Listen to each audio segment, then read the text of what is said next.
Olá pessoal, meu nome é Eric e eu faço pós-doutorado vinculado ao programa de pós-graduação em Biologia e Biotecnologia de Micro-Organismos da UESC.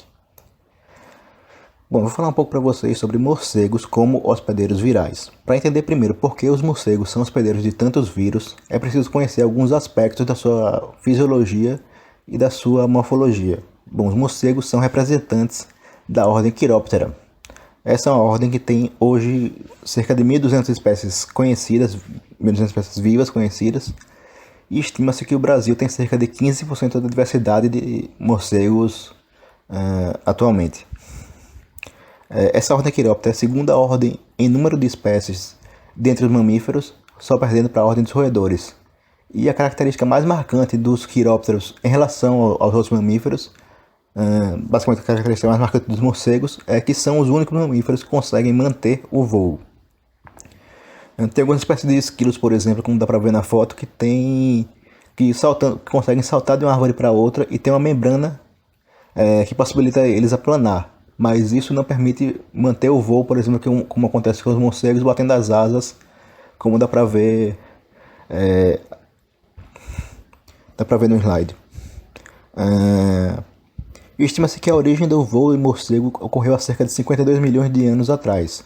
Isso é muito mais recente que essa origem do voo em aves e em insetos. Então, e cada uma dessas origens aconteceu independentemente.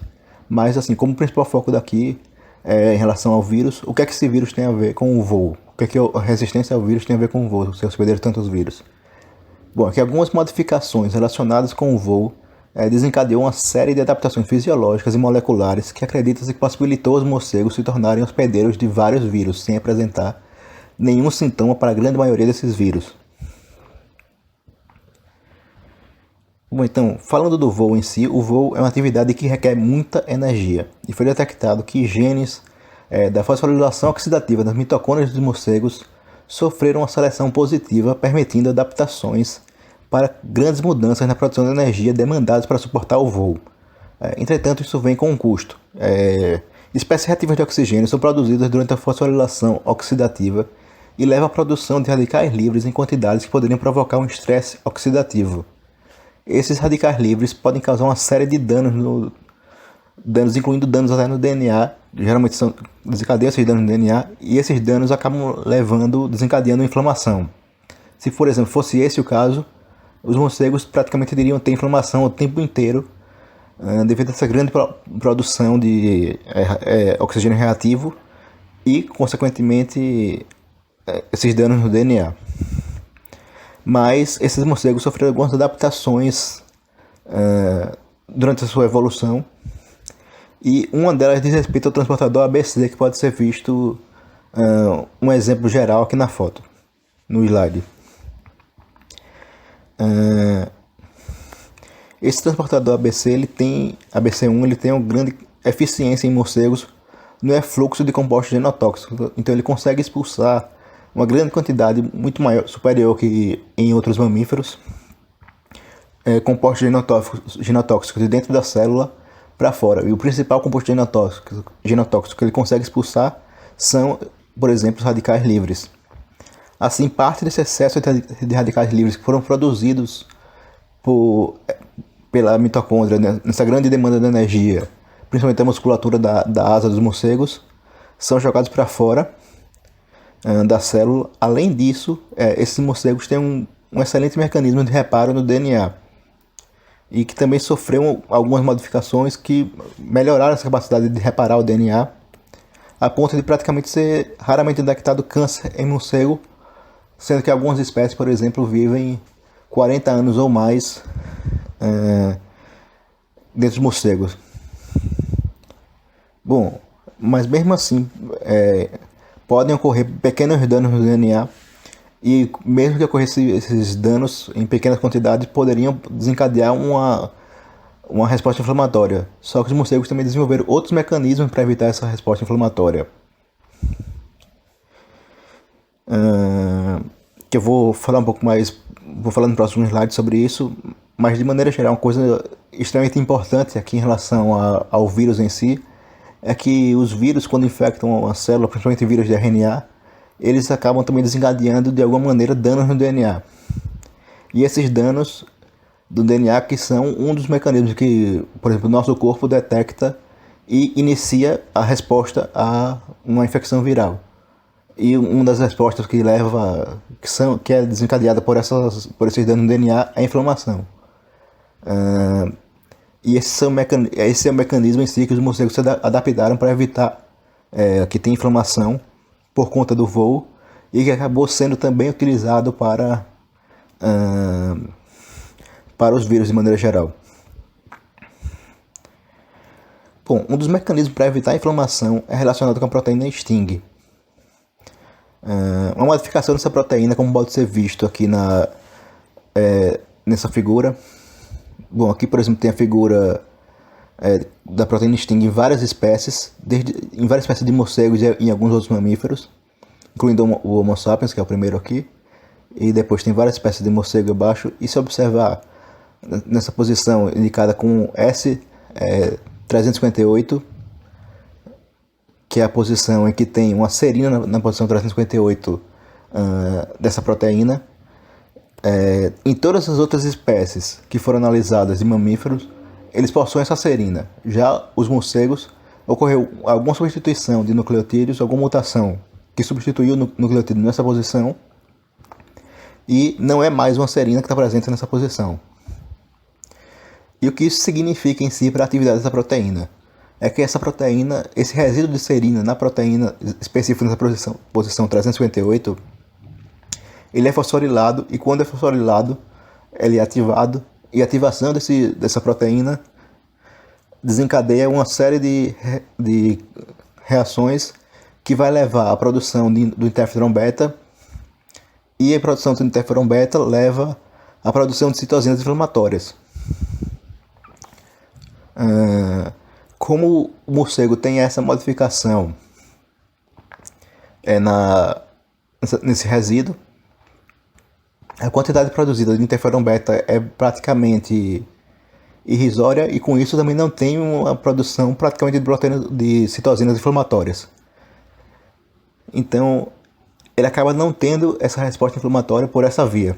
Só que também existem outras vias que levariam à produção de citosinas inflamatórias ou de outros mecanismos de inflamação. Por exemplo, uma outra via envolve o locus ferrin, a família gênica ferrin em si, que também foi verificada em morcegos. Nos sequenciamentos de genomas de morcego, verificaram que não havia presença de nenhum gene relacionado com a família ferrin, e também estudos buscando sequências desses genes não conseguiram identificar em nenhuma espécie. Então, por exemplo, nessa figura é possível observar que nessa posição do genoma do cachorro, do cavalo e do Homo sapiens, tem vários genes indicados com essas setas vermelhas, que são genes associados dessa família ferrin. Já os morcegos, que estão identificados aqui, esses dois grandes grupos, com essas 6 espécies, nenhuma dessas 6 espécies tem nenhum gene ferrin associado a ela.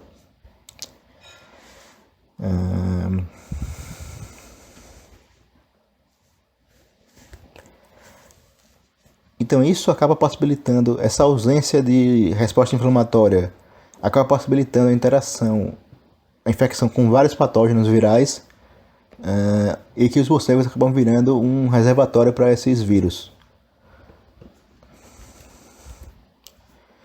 E na verdade existem vários outros mecanismos. Eu só falei aqui dos principais, dos mais elucidados, mais bem conhecidos em uma grande quantidade de espécies de morcegos que já foram analisados. Mas existem vários outros mecanismos associados a alguns gêneros, algumas espécies, que já foi elucidado. Por exemplo, algumas espécies eles têm uma expressão constitutiva, uma produção constante do gene do interferon alfa, que não necessariamente está relacionado com a inflamação, mas está relacionado com algumas outras respostas imunológicas. Em morcegos, está relacionado com algumas outras respostas imunológicas que levam a uma melhor proteção ao vírus. Assim como a ribonuclease L, que também é associada com morcegos com uma expressão constitutiva diferente do que acontece, por exemplo, em humanos e em outras espécies, que geralmente só é expresso quando a célula sofre uma infecção viral ou é detectado algum possível ataque que leve a essa expressão desses genes. Mas, de maneira geral, os morcegos em si têm expressão constitutiva, expressão praticamente a todo... Está sempre sendo expresso esses genes.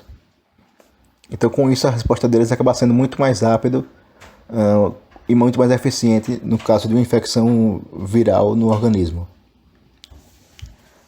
Então, por que os vírus persistem nos morcegos?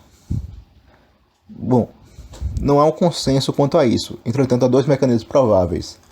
O primeiro é que a infecção e a eliminação dos vírus é um processo constante que eventualmente passa para outros indivíduos. Esse é um dos mecanismos que já tem alguns estudos com indícios desse mecanismo, e um outro mecanismo é que os indivíduos infectados com o vírus são capazes de manter os vírus na forma de uma infecção persistente assintomática e que também pode ser transmitido para outros morcegos da colônia em determinados momentos. E um fator que auxilia muito isso, como pode ser visto nessas fotos, é a falta de isolamento social dos morcegos. Os morcegos, por exemplo, podem ser encontrados em vários ambientes, e principalmente quando eles estão hibernando ou quando eles estão dormindo, eles ficam geralmente muito próximos um do outro, como pode ser visto nessas fotos. E isso possibilita, por exemplo, passar os vírus para outros morcegos via urina, via fezes ou até mesmo via contato com outras espécies. E em vários estudos feitos com morcegos, inclusive, são estudos que analisaram suave bucal, analisaram amostras de urina, analisaram amostras de fezes, analisaram vários tipos de amostra e todas elas detectavam vírus, inclusive algumas tinham uma certa variação em relação aos vírus. Bom, mas de maneira geral eu vou apresentar dois estudos, um que mostra evidências que suportam essa primeira hipótese e outros que mostram evidências que suportam a segunda hipótese. Esse daqui, por exemplo, mostra uma evidência que suporta a segunda hipótese, no qual foi feito um estudo com um morcego do gênero Myotis, e um coronavírus nesse morcego se mostrou persistente durante a infecção. Esse coronavírus foi encontrado no intestino e no pulmão desse morcego durante os 4 meses de estudo, e nenhuma patologia foi vista nos tecidos, mas mesmo assim havia a possibilidade dele contaminar outros. Então, por exemplo, nos 4 meses de estudo foi identificado esse vírus nesse morcego, sugerindo uma persistência assintomática desse vírus.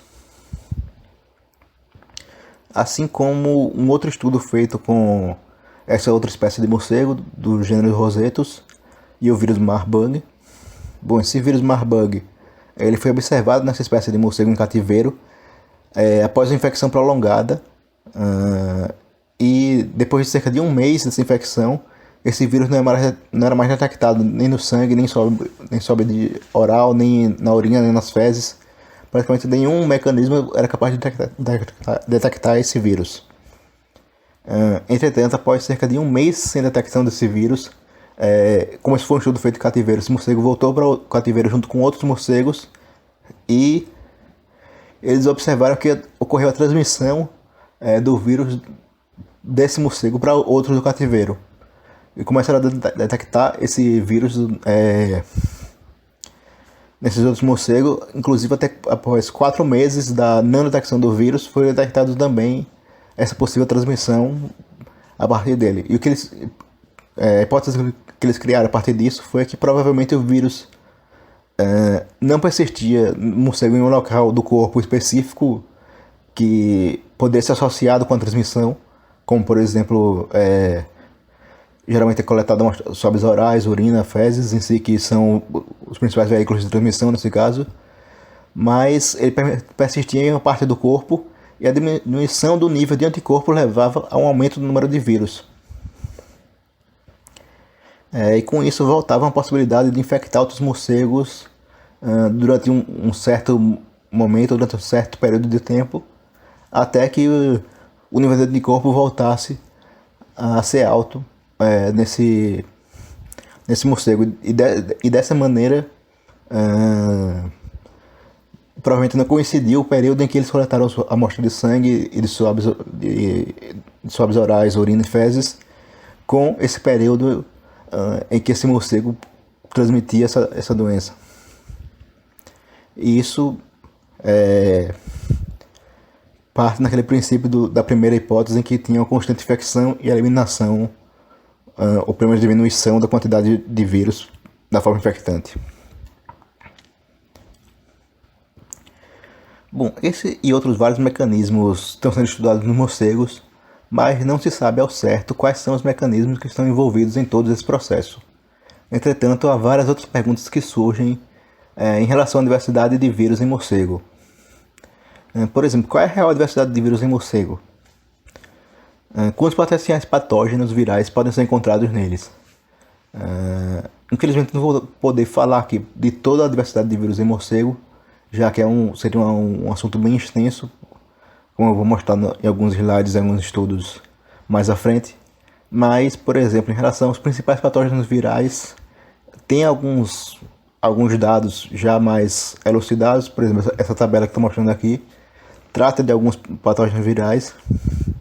Mas assim, a primeira coisa que tem que ficar clara nesse assunto é que grande parte das doenças virais que são transmitidas pelo morcego não passam diretamente para os humanos. Geralmente utiliza um hospedeiro intermediário. Então, por exemplo, o nifavírus, como está sendo mostrado aqui nessa tabela, nesse levantamento que foi feito em 2015, esse nifavírus, ele causou um outbreak na Malásia em 1998, só que ele não passou direto do morcego para o ser humano. Primeiro, ele passou do morcego para porcos, e dos porcos passou para humanos. Assim como o rendravírus, que atualmente está restrito, pelo menos o rendravírus que é detectado que infecta humanos, está restrito à Austrália, mas só atingiu humanos também, só atingiu humanos via cavalos. Já o ebola, que foi identificado em alguns morcegos da África, também afetou humanos, mas afetou humanos provavelmente via outros primatas não humanos. E dentro dos coronavírus teve o SARS no começo desse século, tanto o SARS como o MERS no começo do século, e são coronavírus que afetaram humanos. O SARS passou primeiro para o civeta, que é um pequeno mamífero, antes de passar para humanos, e o MERS passou para o dromedário, antes de passar para humanos. Assim como o SARS-CoV-2,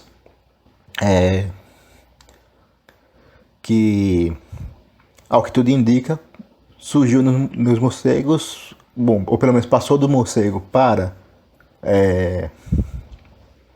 o pangolim, e do pangolim passou para humanos. Mas não necessariamente não se sabe, em cada um desses casos, se a forma infectante em si se tornou, se a forma infectante para humanos acabou surgindo nesses hospedeiros intermediários em si ou no próprio morcego. Mas o importante aqui é que nenhum desses vírus teve uma transmissão direta do morcego para o humano, sempre teve outro mamífero como um intermediário. Bom, uma das exceções em que o vírus não causa nenhuma patologia ao morcego, assim como também uma exceção em que o vírus não pode ser transmitido diretamente para humanos, é o vírus da raiva. Esse é um vírus que pode ser transmitido para humanos, assim como também pode ser transmitido via vários outros mamíferos, incluindo gatos, cachorros, roedores, vários mamíferos de convívio muito mais próximo do que o próprio morcego com nós humanos. E esse vírus, provavelmente até pouco tempo atrás, era o único vírus que as pessoas, de maneira geral, associavam aos morcegos. Sendo que são conhecidas mais de 40 espécies de morcegos associados com esse vírus, e 10 dessas espécies estão presentes no Brasil e já foram associadas com o vírus da raiva. Bom, falando um pouco da raiva, a raiva em si é um lisavírus e a transmissão via morcegos se dá principalmente via morcegos hematófagos, após a mordedura. Mas espécies frugívoras, nectaríferas e insetívoras também podem ter esse vírus adquiridos por outros meios, como contato, só que o contágio dessas espécies para a espécie humana é muito menos provável. Bom, falando em si dos vírus que podem ocorrer em morcego, tem vários estudos que foram feitos sobre isso. Eu selecionei alguns desses estudos, que eu considerei que mostravam alguma característica importante desses vírus que estão associados a morcego, para trazer para vocês. Bom, o primeiro estudo que eu vou mostrar é esse estudo de Wu e colaboradores, que foi um estudo realizado na China, em vários locais da China, que eles chegaram a trabalhar com 84 pools de morcego, de amostras de morcego de uma mesma espécie, de uma região, e analisaram tanto vírus de DNA quanto vírus de RNA por meio de sequenciamento de nova geração.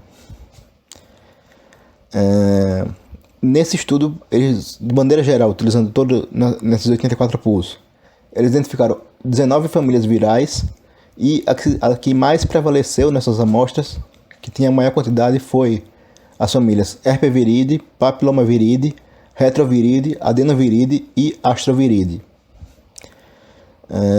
Entretanto, assim, pode ser visto variações entre as amostras. Aqui, por exemplo, essa figura está mostrando um heatmap em que está sendo mostrado todas as 19 famílias de morcego que foram identificadas nessa parte superior, e nessa parte lateral está sendo mostrado cada uma das 84 amostras. E essa coloração em si, bom, não está na legenda, não botei a legenda na imagem, mas em si, para vocês terem em mente que cada uma dessas colorações indicaria uma quantidade diferente de associação dessa espécie em relação a essa amostra. Por exemplo, quantidade diferente de vezes que essa amostra foi detectada, que essa família viral foi detectada nessa amostra. Então dá para ver, por exemplo, que para algumas famílias virais tem uma diferença muito grande em relação às amostras. E isso é o que foi observado, uma variação entre as espécies de morcego em relação às famílias virais presentes, assim como também uma variação entre as regiões que foram estudadas. Então esse foi um estudo grande que coletou amostras em várias partes da China, mostrou essa informação, e que eu também queria salientar que esse estudo é de 2016, assim como grande parte dos estudos que envolvem sequenciamento do DNA associado a vírus em morcegos. Não que não existe estudo anterior a, por exemplo, no ano 2000, mas que estudos envolvendo técnicas moleculares que são hoje o mais eficientes para estudar vírus, são estudos que eram relativamente escassos ou muito caros ou difíceis na época. Mas hoje já é mais possível fazer esse tipo de estudo. Bom, e eles analisaram todas as famílias virais que foram identificadas nesse estudo. Mas eu vou focar aqui só no coronavírus em si, que é o vírus que a gente está enfrentando na pandemia. Não necessariamente foi identificado o SARS-CoV-2, no caso, nessa amostra, ou nenhum vírus muito próximo a ele. Na verdade, não fizeram essa análise de proximidade por ser um estudo anterior ao SARS-CoV-2, mas eles encontraram uma grande diversidade de coronavírus. Eles chegaram a identificar 30 sequências distintas de coronavírus nessas amostras, a partir de 9 gêneros e de 12 espécies de morcego. Bom, os coronavírus se mostraram nesse estudo um grupo extremamente diverso dos morcegos. Inclusive, mais de um tipo de coronavírus foi identificado em algum desses grupos de morcego de uma mesma espécie e localidade, o que potencialmente poderia criar oportunidades para recombinações virais que até poderiam levar à formação de novos vírus. E por conta de questões como essa e que alguns órgãos de alguns países, por exemplo, algumas sociedades, como a Sociedade Brasileira para o Estudo de Quirópteros, já recomendaram evitar atividades que envolvam captura e manipulação de morcego para evitar essa possibilidade de passar o SARS-CoV-2 para os morcegos, se de fato existe esse risco, assim como também os morcegos se tornarem um reservatório de uma forma infectante do coronavírus para o humano e com esse potencial de evolução viral, de recombinações virais que poderiam gerar novas formas infectantes para humanos. Então, por isso, algumas sociedades, como eu falei, a Sociedade de Estudo de Quirópteros aqui no Brasil, já recomendou a suspensão temporária de atividades nesse tipo de estudo, que envolvam captura e manuseio direto dos morcegos em vida livre. Não é necessariamente todos os estudos com morcego teve essa recomendação. Bom, mas voltando em alguns estudos em si, esse daqui é um estudo de 2010 com morcegos, com vírus associados a morcego, e na verdade foi um estudo muito mais complexo, mas uma parte que eu considerei mais interessante desse estudo, que eu quis trazer para vocês, é que eles analisaram várias espécies de morcego com várias características diferentes. Por exemplo, algumas espécies de morcego podem ser hematófagos, se alimentar de sangue, outras espécies podem se alimentar de insetos, outras de plantas de maneira geral, em relação ao néctar de plantas ou então aos frutos. E quando eles analisaram individualmente essas espécies, eles identificaram algumas características. Bom, de maneira geral, em todas as amostras de morcego analisadas, amostras de fezes de morcego, eles identificaram bacteriófagos, que são vírus que infectam bactérias. De maneira geral, isso era esperado, essa presença de bacteriófagos em si, porque os morcegos em si têm bactérias associadas à sua pele, têm bactérias associadas à sua boca e associadas ao seu trato digestivo, ao seu intestino. Tem bactérias, então se tem bactérias, tem esse potencial de existir bacteriófagos. O que eles observaram nos bacteriófagos também é que a similaridade dos bacteriófagos encontrados no morcego é um pouco diferente, que poderia sugerir novos grupos virais, novas espécies virais desses bacteriófagos associados a morcego. Mas, por enquanto, esse estudo foi só uma sugestão, da mesma forma que ocorreu a sugestão em relação aos outros grupos bacteriófagos que eu vou falar, aos outros grupos de vírus que eu vou falar aqui, que são relacionados aos vírus associados a plantas. Então, morcegos que se alimentavam de alguma parte da planta, seja fruto ou néctar, também foram identificados nas fezes alguns vírus que estão associados a plantas, que são patógenos de plantas,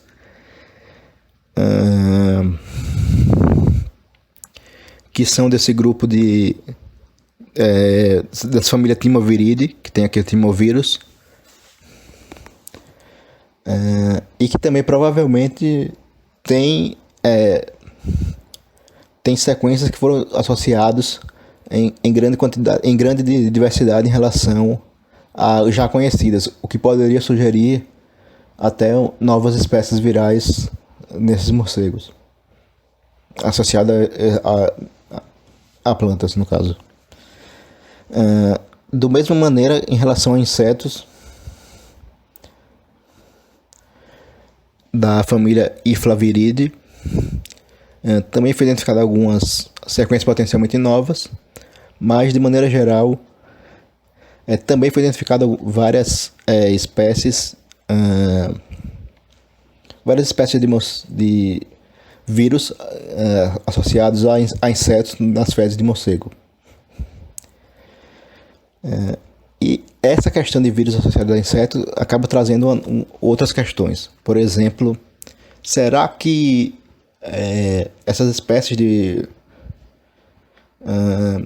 de vírus associados a morcego também poderiam ser de algumas arboviroses? Então, será que os morcegos poderiam ser reservatórios de arboviroses? E tem vários estudos nesse sentido, estudos até desde a década de 30, que identificou morcegos que se alimentavam de vetores de doenças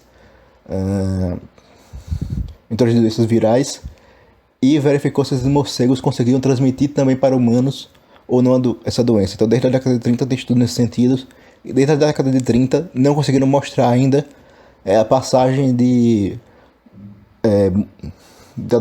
vírus, de arbovírus, no caso, de vírus que são transmitidos por insetos, por morcegos que se alimentam de insetos para passar para humanos. E isso até agora nenhum estudo teve sucesso nisso. Mesmo assim, em estudos moleculares envolvendo os ácidos nucleicos, por exemplo, quando analisado algumas espécies, foi identificado o vírus da febre amarela, assim como o Zika vírus, em algumas espécies de morcegos insetívoros, e até mesmo análise sorológica que também identificou anticorpos para esses vírus, assim como vários outros vírus. Mas não há nenhuma evidência que esses morcegos possa ser um reservatório para arboviroses, de maneira que possa contaminar algum inseto e esse inseto passar a contaminar o humano. Também não há nenhuma evidência nesse sentido, já que a grande maioria desses morcegos acabam se alimentando desses insetos. Então não seria tão viável essa passagem para eles terem um reservatório de arbovirose e essa arbovirose voltar a contaminar humanos. Bom, eu falei de alguns estudos fora do Brasil e, na verdade, existem alguns estudos no Brasil, mas esses estudos no Brasil, diferente dos outros, eles focam mais numa técnica chamada de RT-PCR. Essa técnica em si envolve a amplificação de alguns vírus, utilizando alguns parâmetros já conhecidos para tentar amplificar algumas espécies virais específicas e posteriormente sequenciar para identificar a sequência e fazer alguma análise, por exemplo, como eu vou mostrar mais para frente. Enquanto que, por exemplo, os estudos que eu apresentei anteriormente envolveu basicamente uma análise em que eles extraíam o DNA da amostra, seja amostra de fezes do morcego ou amostra de suave, bucal ou sangue, ou o que for, e sequenciou o RNA ou o DNA que estava presente nessa amostra. Fez um processamento para sequenciar todo o DNA ou RNA presente na amostra e identificar os vírus presentes. Então tem essa distinção nesses estudos em si, mas esses estudos no Brasil trazem algumas informações também importantes. Eu vou também focar somente em alguns desses estudos, tem mais alguns outros que também foram feitos, mas eu vou trazer alguns que considerei algumas informações que eu achei extremamente importante para mostrar para vocês. Um exemplo é esse estudo do Corman e colaboradores de 2016, que identificou 4 espécies de 2 gêneros de morcego com a presença de coronavírus no Brasil entre as 9 espécies analisadas. Então foi identificou coronavírus do gênero em morcegos do gênero Carolia e do gênero Molossus entre as 9 espécies que eram analisadas no Brasil, e também esse estudo também incluía análise no Equador, Costa Rica e Panamá com também diferentes espécies de morcego. Mas o mais interessante nisso foi na análise foi na análise filogenética, na verdade, que eles observaram que os alfa-coronavírus, por exemplo, que o alfa-coronavírus do Brasil, os vírus que foram identificados no Brasil, que está identificado com essa coloração azul clara, agruparam, e todos eles eram alfa-coronavírus que foram obtidos de um morcego do gênero Coralia, Carolia, desculpe, e essas sequências agrupavam com outras sequências que também foram obtidas do gênero Carolia da Costa Rica e de bases de dados que também descreviam que tinham sido obtidas desse mesmo gênero de morcego. Então, com isso,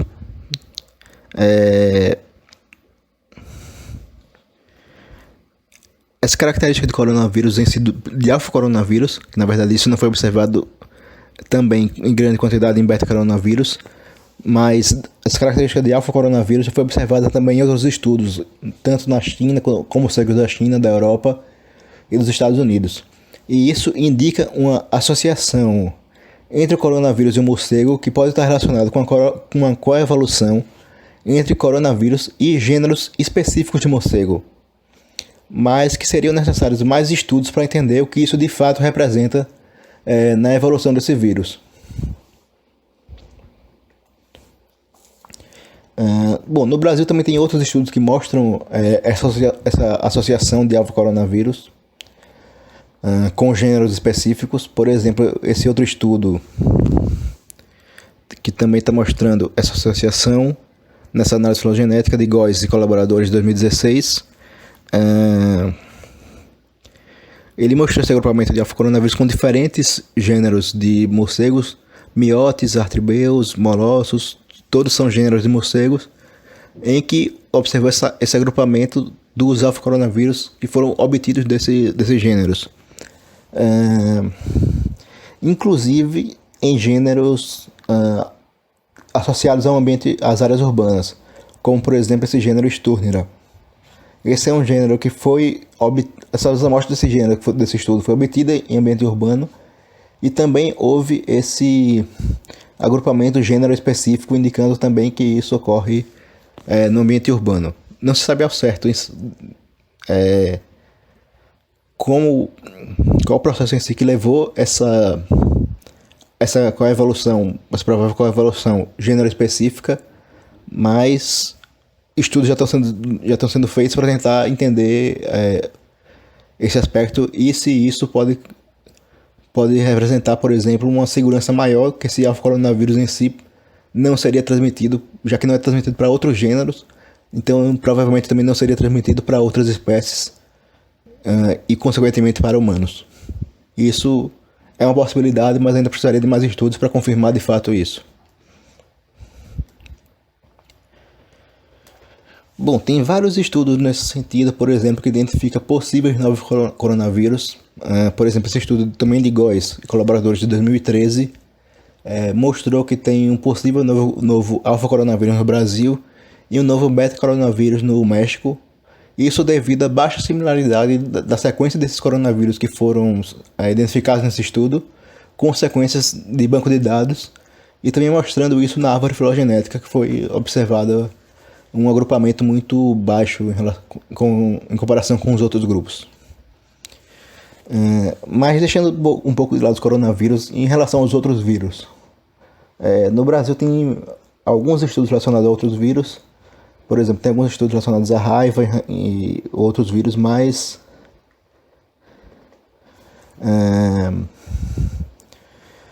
o que eu vou trazer aqui são dois vírus, na verdade os dois últimos vírus que eu vou falar nessa apresentação. Um estudo é o vírus da influenza A, que o principal reservatório conhecido desse vírus da influenza A são as aves. Há muito poucos relatos na literatura mundial com vírus da influenza A em morcegos como reservatório. E esse estudo de Campos e colaboradores de 2019 identificou 2 morcegos com a presença do vírus da influenza A em amostras de Foz do Iguaçu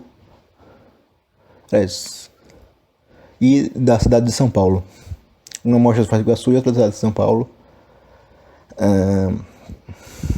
Só que foram 2 amostras que identificaram o vírus esse coronavírus, o vírus da influenza A, em um total de mais de 300 amostras. Então, em termos de proporção, foi uma quantidade muito baixa de positivos para a influenza A em relação ao total. O que isso também sugere que esse vírus não é tão comum nos morcegos, também que já era sugerido nos morcegos em outros estudos realizados no mundo, também comprova que esse vírus não é tão comum nos morcegos no Brasil. E esses vírus nos morcegos em si apresentam regiões conservadas, por exemplo, que esse estudo mostrou, mas que são relativamente diferentes dos encontrados em aves e dos que são encontrados em humanos. De forma também que não se sabe do potencial patogênico desse vírus da influenza A encontrado em morcego em relação a nós humanos. Então esse também é uma área que provavelmente, talvez esse grupo que identificou esse vírus da influenza A pode estar estudando atualmente se de fato esse vírus tem algum potencial para ser passado para humanos ou não. Mas tem vários outros vírus também que foram estudados, e um desses vírus é o hantavírus. Bom, de maneira geral, o hantavírus são vírus com alta mortalidade, mas que os morcegos também não é o hospedeiro habitual desse vírus. Na verdade, o hospedeiro habitual desse vírus são os roedores. São várias espécies de roedores, várias famílias de roedores podem ser hospedeiros desse vírus. Está até mostrado aqui na figura que entre os roedores tem várias famílias que podem ser hospedeiras desse vírus, mas no Brasil foi recentemente detectado nesse estudo de 2018 dois morcegos identificados com esse vírus.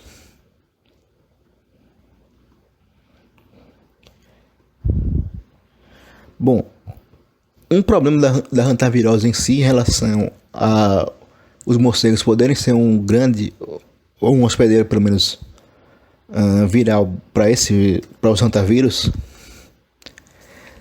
é que a hantavirose é uma doença que é considerada que tem uma alta mortalidade.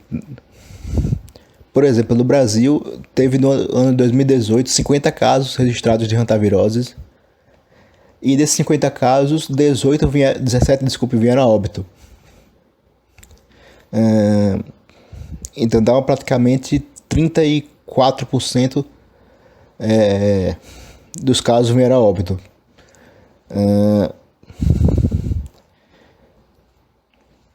E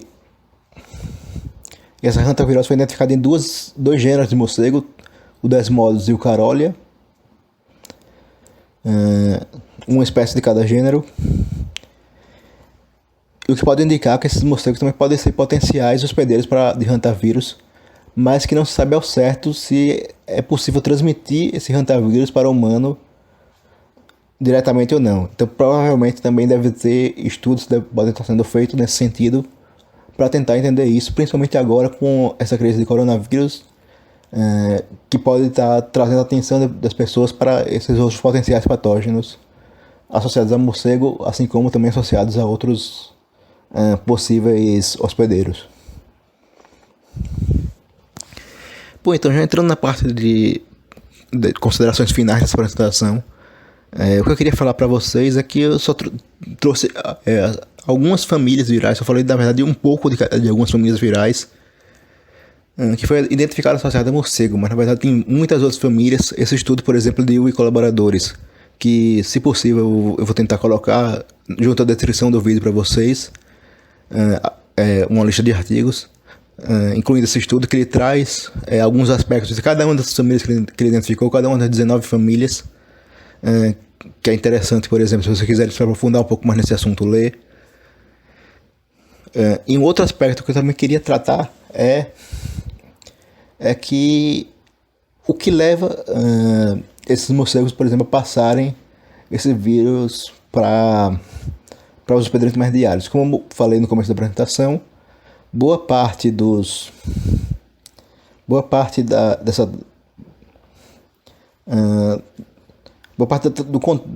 transmissão para humanos em si envolve passar do morcego para um hospedeiro intermediário e desse hospedeiro intermediário para o ser humano. Então, relacionado a isso, tem muita possibilidade em relação a essa transmissão. Por exemplo, em relação aos porcos e aos cavalos em si, de maneira geral, está envolvido com o processo de urbanização, com o processo de expansão e desmatamento da área nativa, que os morcegos acabam tendo contato mais com esses porcos, com esses cavalos, no que antes era uma área, por exemplo, que ele tinha para obter os alimentos, incluindo até os morcegos hematófagos.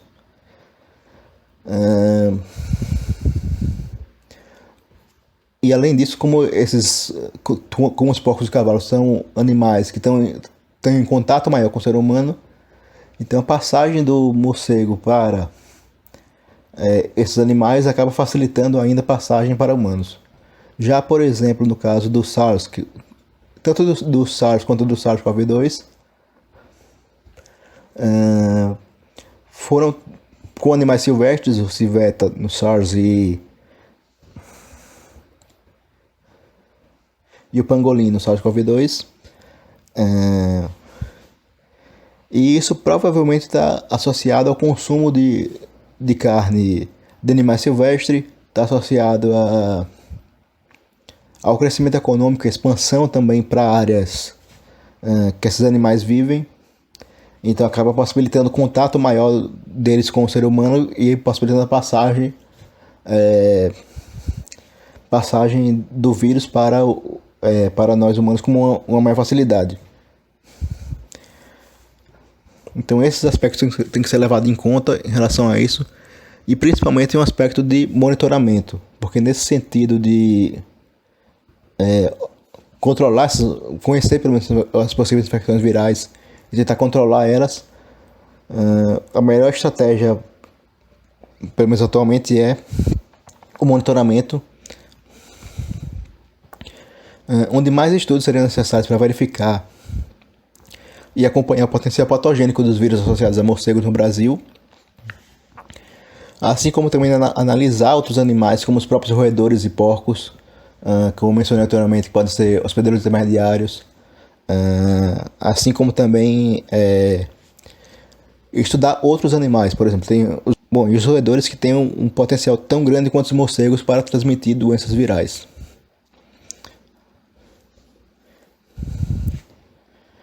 Principalmente pela proximidade dele com nós humanos, assim como os animais domésticos que a gente tem.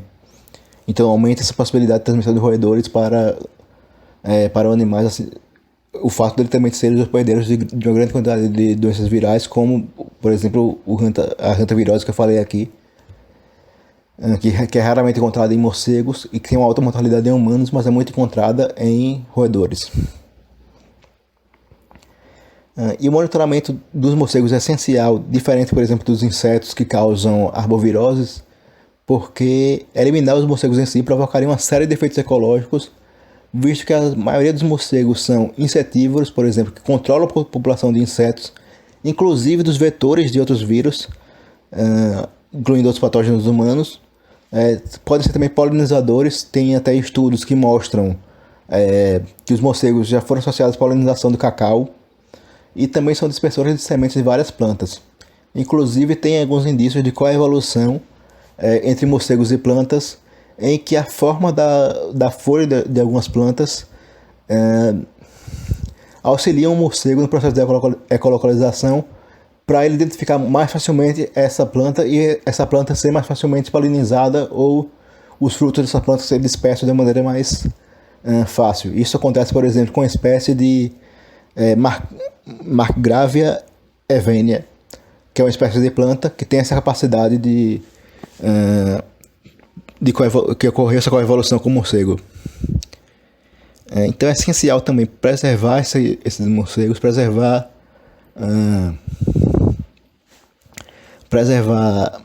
essa diversidade de morcegos que a gente tem, e, pelo menos a princípio, evitar um contato maior com eles, a não ser em casos de estudos que seja necessário esse contato, por exemplo, para fazer esse monitoramento. Bom, de maneira geral, era isso que eu queria falar. Caso tenha alguma dúvida, algum questionamento, tá aqui o meu e-mail. Obrigado.